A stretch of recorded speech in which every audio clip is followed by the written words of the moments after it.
If your goal is to lose 10 pounds this month, then you don't need any pills, potions, or pixie dust. But you do need to eat right, exercise right, and think right. Hi, I'm Dr. Becky from drbeckyfitness.com. I'm a college instructor on the science of nutrition, and in this video I'm going to talk to you about what foods to eat, what exercises to do, and what thoughts to think about so that you can stay motivated so you can get 10 pounds off by the end of this month. So let's jump right into it by talking about foods.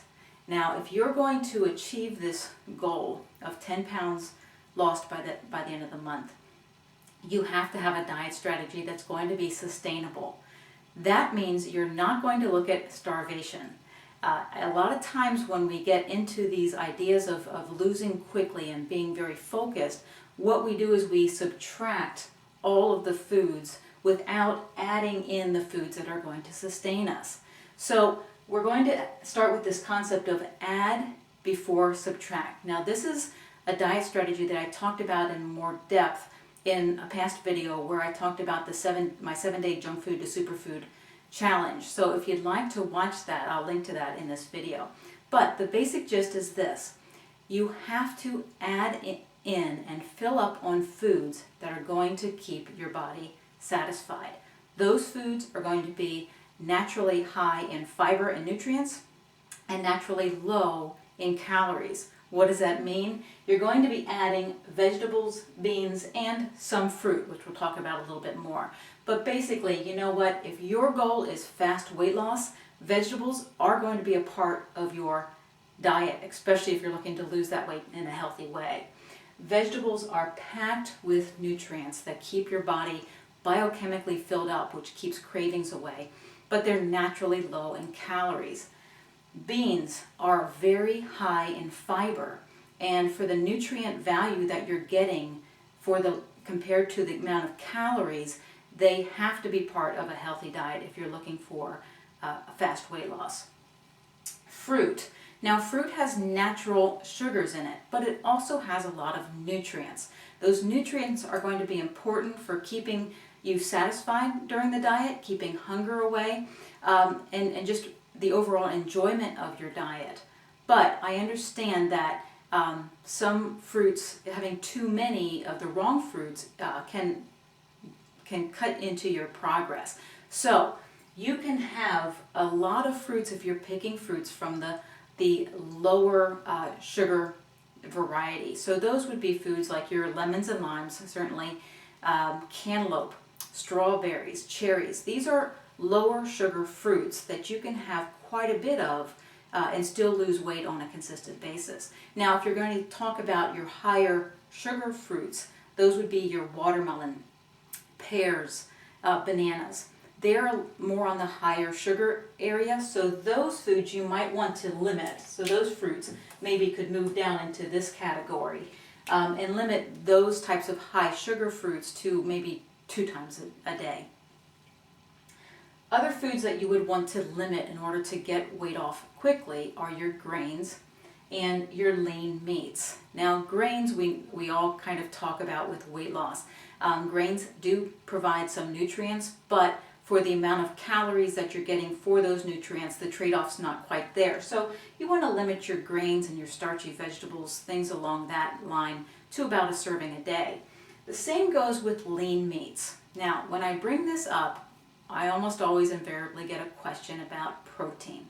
So protein is obviously a very important nutrient for your body, but you're going to get quite a bit of protein from vegetables and beans. And when you fill up on those foods and get protein from those foods, you're going to increase your weight loss. You also give yourself a little bit of an advantage on your metabolism, because protein from these plant foods is going to give you a little bit more of an alkaline environment in the body, which is going to help your metabolic processes work much more efficiently.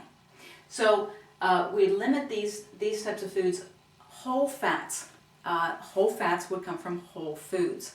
So nuts, seeds, avocados, these things should be a part of your daily diet, but you want to limit them because they are high in calories. They do promote fat loss, but they're high in calories. So you want to keep them to maybe a couple of tablespoons a day and mix them in with other things like your salads and things like that.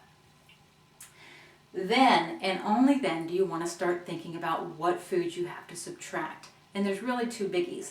They're going to be your processed foods and your sugary foods. So processed foods contain a type of fat that is not natural. You get your trans fats from processed foods. Trans fats are man-made. They're something your body has to metabolize and deal with. They are not going to help promote fat loss. So you want to stay away from processed foods and you want to stay away from sugary foods. My thing with sugar is that if the food has sugar listed as one of the top 3 ingredients, it's probably not going to be helpful for you to lose weight. High sugar foods put sugar into your bloodstream very quickly. That is not what your blood wants. It does not want all that sugar, so it's going to push it out very quickly into storage. The storage place it picks is your fat cells. So there's where you want to be thinking with your food. You want to think add the right foods before subtracting the foods, the junk foods.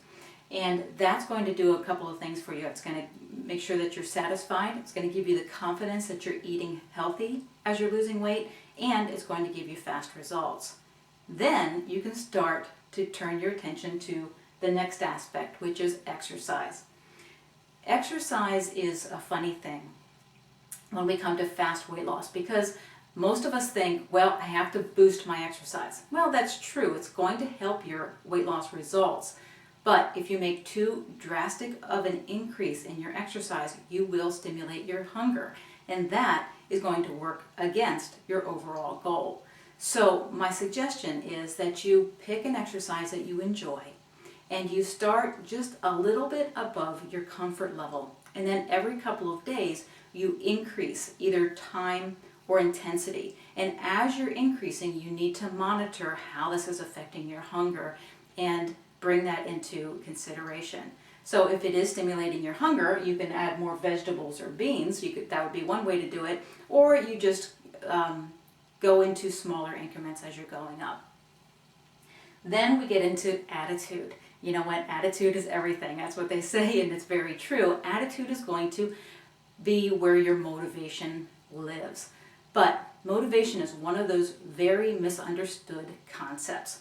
So motivation, we tend to think of it as when we start a goal, your motivation goes way up and we just want it to stay there. Well, that's just not how it works. Motivation, think of it more like a pendulum that is swinging a couple of times during the day. So let's take an example. Let's say you're walking through the mall and you go past the Cinnabons being baked daily fresh right there in front of you, and that smell comes in. What happens to your motivation when you walk past that? Your motivation swings way into the unmotivated side of the pendulum, right? Well, if you keep walking down the mall, then you go down to the clothing store and you see that mannequin wearing exactly what you would want to be wearing, and you know what? You think, oh, that's what I really want. And your motivation goes right back up again. And this is just how it goes. Motivation swings back and forth all day long. So just understanding that is a lot of your progress toward keeping your motivation strong. Just know that when you get into that unmotivated swing, this too shall pass, and it helps you to have a remembrance of why this goal is important to you right at your fingertips. That's why I like little mantras or little thoughts or little pictures that you have in your brain. Maybe it is that dress that you want to fit into, or maybe it's just, maybe at the end of this month, 10 pounds down for you means that you weigh 120 pounds. So all day long, you just keep telling yourself, I weigh 120, I weigh 120, I weigh 120. That becomes a very clear thought in your head. When you go past the Cinnabons, then it's like, boy, that smells good, but you know what, I weigh 120 pounds, I'm just going to keep walking. Seems simple, but those simple things are what keep your motivation alive. So there you have it. Get those 3 things working for you, and you'll get the weight off. And you know what? Perfection is the goal, but perfection is rarely the outcome, except when you fall off the wagon a little bit and get right back on track again, and you will get to your goal at the end of the month. I hope that was helpful for you. If it was, please subscribe to my YouTube channel here. We've been growing very rapidly, and I love all the interaction that we get in the comments below, so please add to those comments as well if you have one. And better yet, if you would like some additional resources, head on over to drbeckyfitness.com and watch my free video series that shares 4 daily habits that when you follow them, they give your body no choice but to lose weight.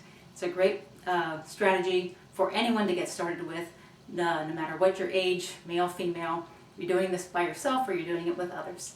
Thanks for watching.